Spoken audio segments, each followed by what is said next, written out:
miongoni Je mwetu. vais essayer d'encourager une personne Nitaendelea kumtia moyo mtu qui fulani est en train de passer par les moments de ténèbres. ambaye anapitia kwa wakati wa Je vais giza. te dire ceci, Nitakwambia que hivi les ténèbres de ta vie kwamba giza maisha yako ne régneront pas toujours. haitatawala tu kama. Pendant que tu dis Amen, Wewe unasema amen. tu es en train de le faire dans ta vie. Na uko unaondoa giza ndani ya maisha yako.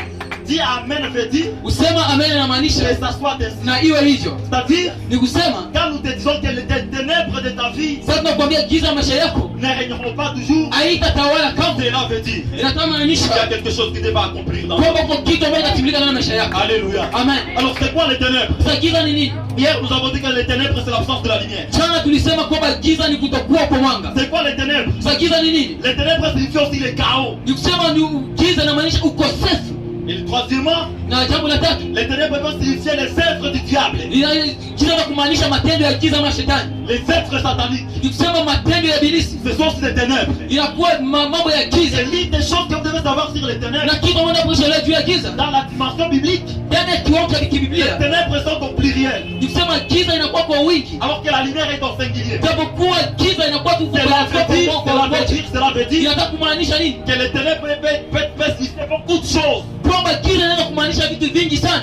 Et quatrièmement, Na jambo ya nne. et ce qui va m'intéresser cet après-midi, Na ile ambayo mimi nitakazia magharibi ya je leo. vais prendre quelques moments seulement. Nitachukua tu wakati fulani Et puis nous allons entrer dans des fortes prières. na tutaingia katika maombi Tu vas makubwa. prier pour ta vie Utaombea maisha et yako tu vas prier pour ta famille. na utaombea jamaa Il y a yako. des choses que Dieu va faire cet Huko après-midi. kitu Mungu atafanya magharibi ya leo. Écoutez-moi bien. Nisikie vizuri. La quatrième des choses, Kitu ya nne, les ténèbres peuvent signifier aussi giza inaweza kumaanisha pia un endroit de ta vie mahali pa maisha yako où tu ne vois pas clair. ambapo hawaone kwamba kunakuwa mwanga. Alléluia. Ufanikiwe uendelee. Ça peut signifier un endroit de ta vie Inaweza kuonyesha mahali fulani où quand tu regardes, ambapo wakati tunatazama tu vois qu'il y a des choses qui ne marchent pas. unatazama kuko vitu ambavyo Quand haviendeki. tu regardes, Wakati tunatazama tu vois qu'il y a une sorte de résistance. kwamba unaonekana kunakuwa kushinda, kunakuwa kupigana fulani na fulani. Wakati Tu tunaangalia vois qu'il y a des choses qui ne bougent pas. unaona kwamba kuko vitu ambavyo Il haviendeki. y a des choses qui ne marchent Kuko pas. vitu ambavyo vitikisiki maisha Je yako. crois, je vais te Na dire, magharibi leo tunakwambia je ne sais pas quel est le domaine de ta vie sijua hali gani unapita nayo où maisha tu ne yako vois pas clair. ambapo wewe hauoni Mais vema, ce soir, nous allons prier. lakini magharibi leo Et Dieu tutaomba va éclairer ta na vie. Mungu atangazia maisha yako katika Et jina la Dieu va Yesu. éclairer ta vie. Mungu atangazia maisha yako katika jina la Yesu. Somme chapitre. Si hii haimaanishi kwamba alikuwa na kitu ya shetani ndani yake. Il voulait dire ceci, écoutez-moi Alitaka bien. sema hivi, nisikie vizuri. Chaque personne dans ce monde,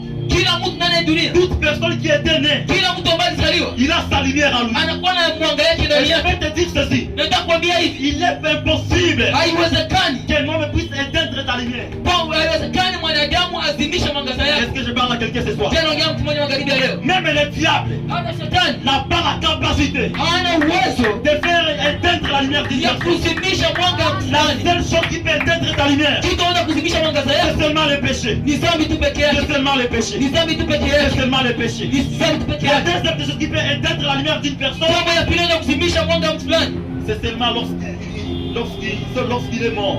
ni wakati amekufa. Alléluia. Amen. Est-ce que je parle à quelqu'un? Tena ongea mtu fulani. Et quand nous prions Kitu mambo ya kuelewa que le Dieu que nous servons, kwamba Mungu ambaye tunamtumikia il est d'abord lumière. yeye kwanza ni mwanga. Et lorsqu'il vient agir dans nos vies, Na wakati anapotenda na maisha il doit yetu regarder s'il y a quelque chose de lumière en toi. anaangalia kwamba je, kunakuwa kitu cha mwangaza Parce ndani que yako, Dieu ne peut jamais cohabiter avec les ténèbres. kwa sababu Mungu ama nuru hawezi tumika pamoja na giza. On ne peut pas mélanger la lumière avec les choses de ténèbres. Hawezi changa nuru na vitu ya giza. Alléluia. Amen. Alors je vais vous donner deux choses ce soir Sasa nitawapatia vitu mbili magharibi ya leo que Dieu utilise ambapo Mungu anatumikisha pour chasser la lumière dans la vie, les ténèbres dans la vie d'une personne. ili yeye akimbize vitu fulani ndani ya maisha ya mtu mmoja, giza ndani ya maisha ya mtu fulani. Alléluia. Amen. Bien-aimé dans le Seigneur, Mungu pale katika Bwana, lorsque Dieu veut faire quelque chose dans la vie d'une wakati Mungu personne, atafanya ndani ya kitu fulani ndani ya maisha yako, lorsque Dieu veut chasser les ténèbres dans la vie d'une personne, wakati Mungu atafukuza giza ndani ya maisha ya mtu il fulani, y a deux manières que Dieu utilise kunakuwa hali bila Mungu anatumikisha que nous allons comprendre ce soir. ambayo tutaelewa magharibi ya leo. Si tu es là, tu vas acclamer les Na ténèbres. kama kwa Bwana shangilia Bwana. Amen, hein? Amen. Amen, amen. Amen. Psaume chapitre 107, Zaburi sura 107. verset 10. Zaburi 107 mstari wa 10. C'est dans les petits romans de Jésus. Natoka Verset 10. mstari wa 10. ceux qui avaient pour demeure les ténèbres et l'ombre de la mort, kwa wale ambao walikuwa kama makao giza na uvuli wa mauti, vivaient captifs dans la misère et dans les chaînes, waliishi kufungwa ndani ya mateso na ndani ya vifungo, parce qu'ils s'étaient révoltés contre les paroles de Dieu, kwa sababu waliasi neno la Mungu, parce qu'ils ont méprisé les conseils du Très-Haut, kwa sababu walizarau mashauri ya aliye juu. ils humiliaient leur cœur par la souffrance, Wao wakajaza mioyo yao mateso, ils succombèrent et personne ne les secourit. wakaanguka na hakuna mtu aliyeweza Dans kuwasimamisha. leur détresse, ils crièrent à l'Éternel, Ndani ya matatizo yao, shida zao, walimwita Mungu et il les délivra de leur angoisse. na akawafungua kutoka mateso yao. Verset 14, c'est ce que je voulais que vous puissiez comprendre. 14 ndio kama mwelewa magharibi ya leo. Il les fit sortir des ténèbres Akawatoa ndani ya giza et de l'ombre de la mort, na katika uvuli wa et mauti, il rompit les liens paroles du na Seigneur. akavunja kila vifungo vyao katika jina la Yesu Kristo.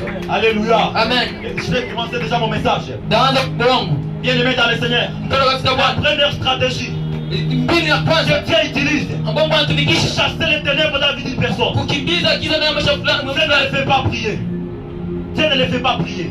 Mungu haifanye kwa urahi, kwa Je bure. disais que Dieu ne les fait pas prier. Je parle de la personne. Nasema Mungu, nasema Mungu haifanye kwa bure. Alléluia. Amen. Lorsque nous prions, Wakati tunaomba, lorsque Dieu veut nous faire sortir du ténèbre, wakati mwana kutosha mgiza, la première stratégie que Dieu utilise, mbinu ya kwanza ambayo Mungu anatumisha ce n'est pas de nous éclairer. sio kwamba tuangazie, La première stratégie, lakini mbinu ya kwanza c'est ce qui est déclaré dans Psaume. ambayo inatangazwa ndani ya La Zaburi. Bible déclare Biblia inasema que Dieu les fit sortir du ténèbre. kwamba Mungu akawatoa ndani ya giza. Alléluia. Amen. Je vais dire à quelqu'un, Nataka kuambia mtu fulani, lorsque nous sommes dans les ténèbres, wakati tuko ndani ya il giza, y a un niveau kuna kwa où tu kiwango vas prier Dieu, ambao utaomba mais Mungu, rien ne marchera dans ta vie. lakini hakuna kitu atatembea Tu maisha vas yako. gêner, Utafanya mais les vifungo, choses resteront les mêmes. lakini vitu tabakia Et ile la ile. seule chose qu'il faut faire, Na kitu Bwana kuomba kufanya, la seule chose que Dieu fera, kitu ambacho Mungu atafanya c'est de te faire sortir dans les ni ténèbres. kutoa ndani ya giza. Dieu veut dire ça. Nataka sema hivi, Dans Genèse chapitre 12, ndani ya kitabu cha Mwanzo sura ya Dieu 12. vient auprès d'Abraham.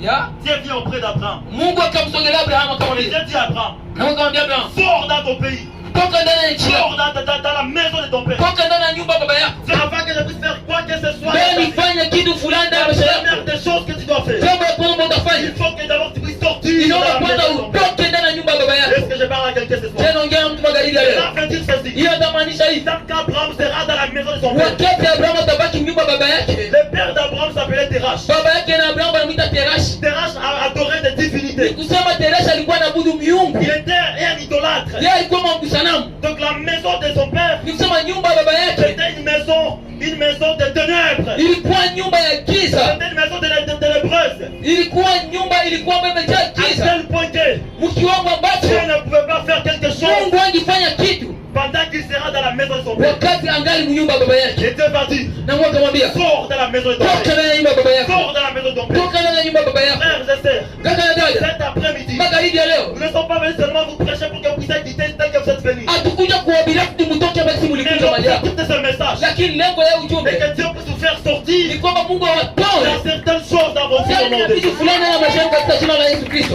Ongea na fulani. Est-ce que je parle à quelqu'un? Tena ongea na fulani. Écoutez-moi bien. Unisikia vizuri? Et Abraham n'a pas seulement compris la parole et resté statique. Na Abrahamu akusikia tu neno na akabakia bila kufanya jambo. Et Abraham va dire, Na Abrahamu akasema, je vais obéir à la voix de l'Éternel. nitatii sauti ya Mungu. Frères et sœurs, Kaka na dada, tant qu'il sera dans la maison de son père, wakati atabakia nyumba ya tant qu'il baba sera yake, dans la maison de Terach, wakati atabakia nyumba ya il Terashi, sera impossible qu'il puisse voir la lumière de Dieu. haitawezekana uone Il mwanga wa sera Mungu. impossible qu'il puisse voir la lumière de Dieu. Haitawezekana uone uishi mwanga wa Mungu.